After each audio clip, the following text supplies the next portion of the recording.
The Boys season 5 has some serious problems. Okay, there are some deep issues and cracks in the narrative that I see are starting to begin to form. And a lot of people are mentioning that as well. It's getting kind of mixed reviews. It's getting some criticisms for certain depictions, and I'm going to go over what those are because it's not looking good in some aspects. What are those? I'm going to give you a balanced take, okay, a balanced thesis of what I think. It's still good. Like, it's a good series. It's entertaining. The actors really, really show this kind of apocalypse that's happening. It's a literal apocalypse. Homelander is taking all the power in America. He's putting people in camps, you know, freedom camps. It's crazy. There's a lot of craziness from the start. It's very shocking, and that's the very problem. Okay, it's a very shocking series. There's a lot going on. It's crazy. Homelander, very good that he's still utterly terrifying. That's a terrifying villain right there. Antony Starr, great actor. He should get some type of award for this. He should be nominated because, wow, it's never boring to watch him on screen. You're never bored because you don't know what he's going to do next. Or, well, you kind of know. In a way, you kind of know what he's going to do, and that's also another problem because it still escalates. It escalates all the time. It's very watchable, but you can't really rewatch it. This is not the type of season that I would rewatch and be like, oh, this was a classic, man. Okay, the acting, like I said, amazing.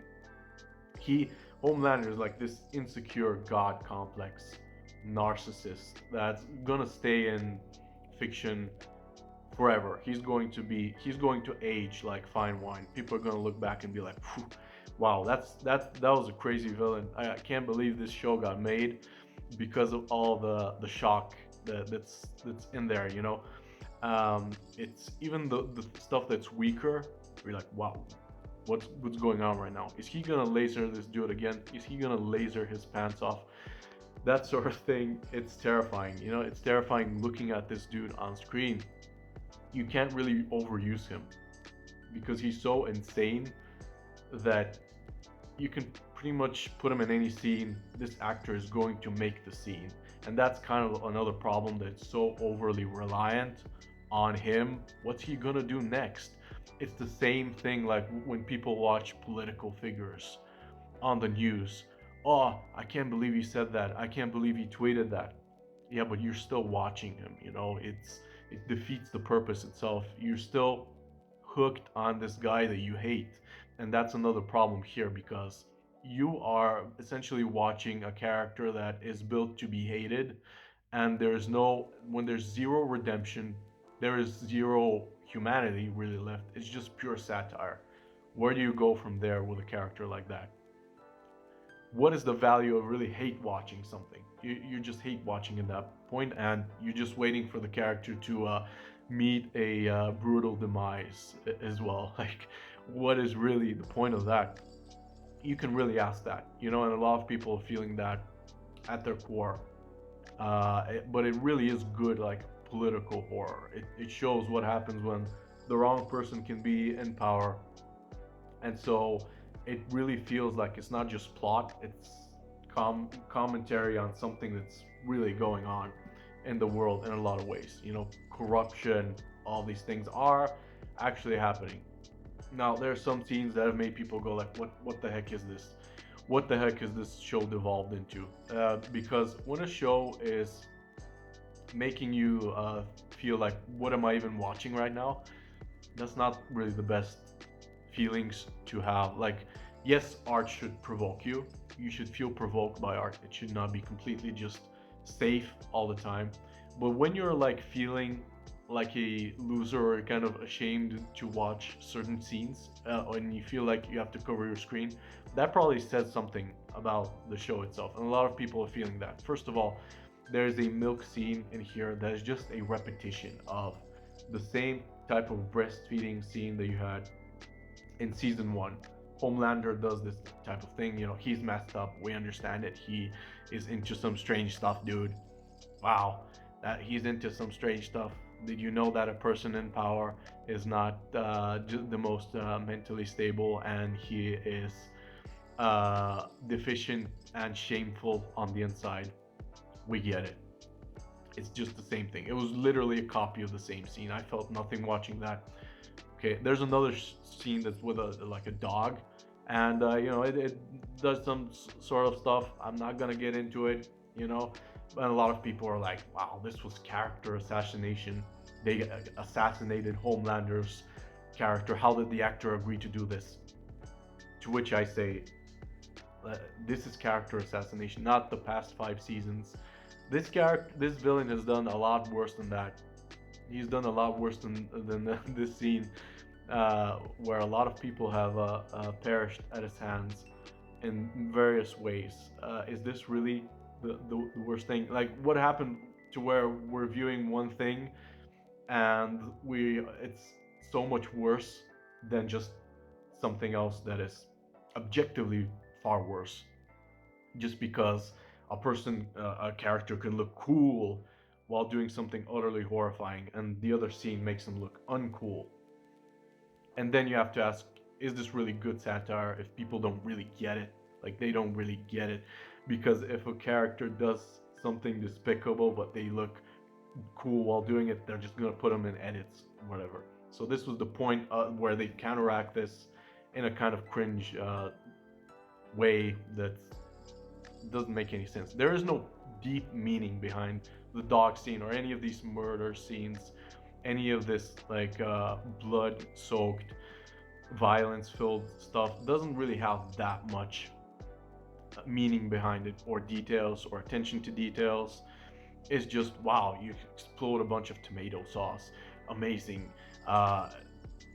What's next? What's next? What's gonna happen next? What am I gonna get shocked by next? And so it's just cheap dopamine for your brain at that point. That's what it is. You don't gain any new insight into power or corruption, which is what good entertainment is supposed to do. It's not really wrong, but it's not surprising you anymore.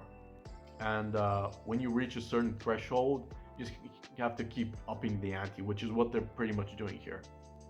So, to be fair, they are making a satire of the world as it is, and the world is becoming more insane, so this show is becoming even more insane, which means that the ending is going to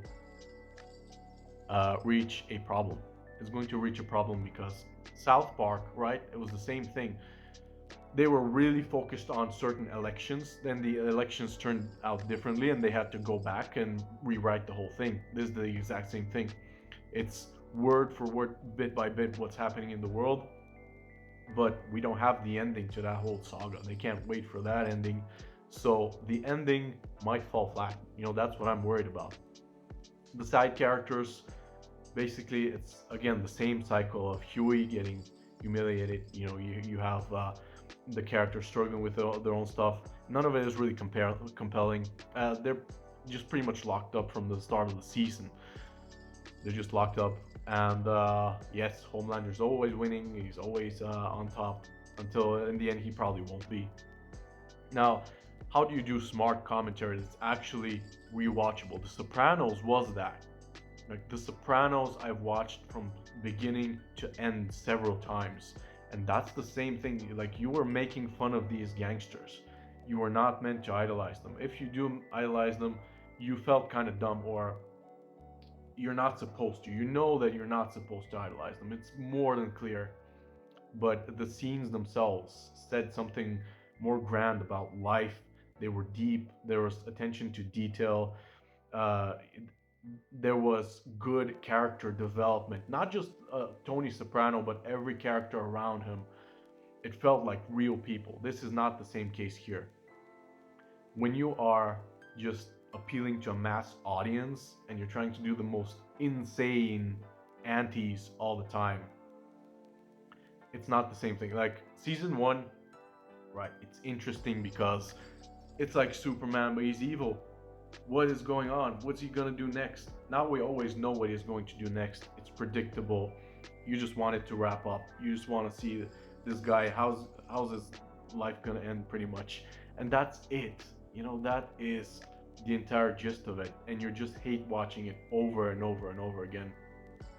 Which is why you probably need some humanity in your villains, and it kind of veers off into not being that anymore.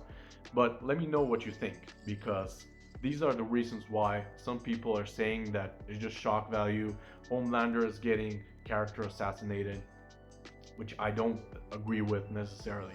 They're saying that it's getting messy, the plot, and as well with all the shock value. It's just way too much for some people, to the point where they're kind of checking out. Let me know what you think. I think it's still very good. Like I said, it's a good series, it's a good show, but it kind of has some cracks forming here and there, and you're really starting to see that going into the ending. So let me know what you think, and I'll see you on the next one.